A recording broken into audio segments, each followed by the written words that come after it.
given a notice under Rule 267. Nearly our 4 young leaders that regarding farmers issue problem and whatever 3 laws are passed in this house, and against that the farmers of Punjab, Haryana, Western UP and throughout the country, they may not be visible here, but we are not discussing the issue. You just no, we are not.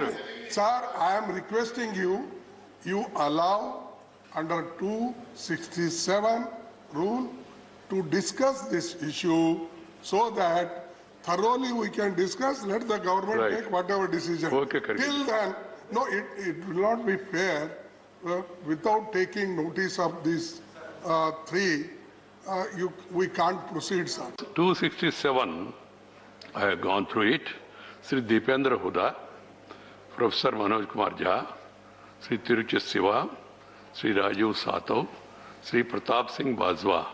They have given notice about the farmers. Just, whatever notice I have received, I am talking about it. About the farmers issue and the need to discuss it and to suspend the other business of the house. And subsequently, Mr. Ashok Siddhartha has given a notice again on the issue of petroleum prices and price rise. That we have already disposed of yesterday. About these 4 notices also, I would like to tell this House in this session itself, first part itself, has discussed about farmers issue and farmers agitation, and then we have taken it up. So I am not going to allow. I have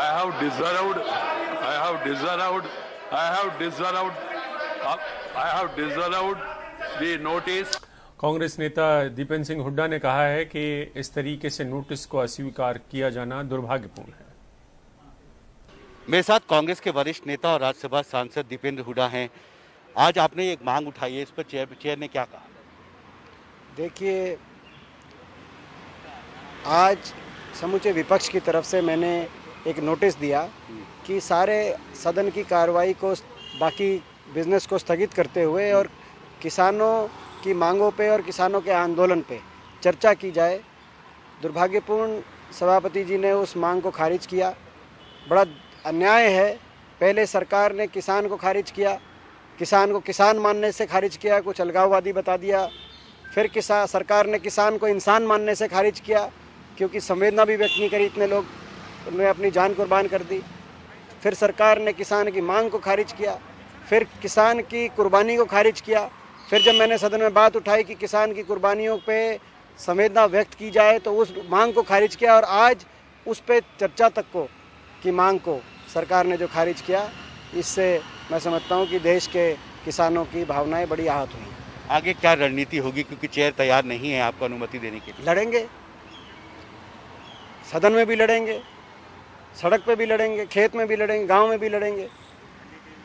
हम अपना जो है देश के किसान को आप इस प्रकार से खारिज नहीं कर सकते। जितना सरकार किसान की आवाज़ को कुचलने का प्रयास करेगी, किसान की आवाज़ उतनी मजबूती से इस देश के कोने कोने में गूंजेगी। और जब तक चर्चा नहीं होती, आप ये मांग करते रहेंगे सदन में? कैसे ना करें? 3 शव इन बॉर्डर से, इन धरनों से हर रोज़ हरियाणा पंजाब के गाँव में जा रहे हैं। वो भी किसी के भाई हैं, किसी के बेटे हैं, वो इस देश के नागरिक हैं। आपको क्या पीड़ा नहीं होती है उनके? आप उनकी आंखों में आग डाल के देखिए, उनके परिवारों की आंखों में आग डाल के देखिए। क्या सरकार उनके प्रति सहानुभूति के 2 शब्द नहीं बोल सकती? ऐसी कैसी निर्दयी सरकार है। हम इस निर्दयी सरकार से लड़ाई लड़ेंगे। हमसे बात करने के लिए बहुत शुक्रिया। दिल्ली से हिमांशु शेखर, NDTV इंडिया।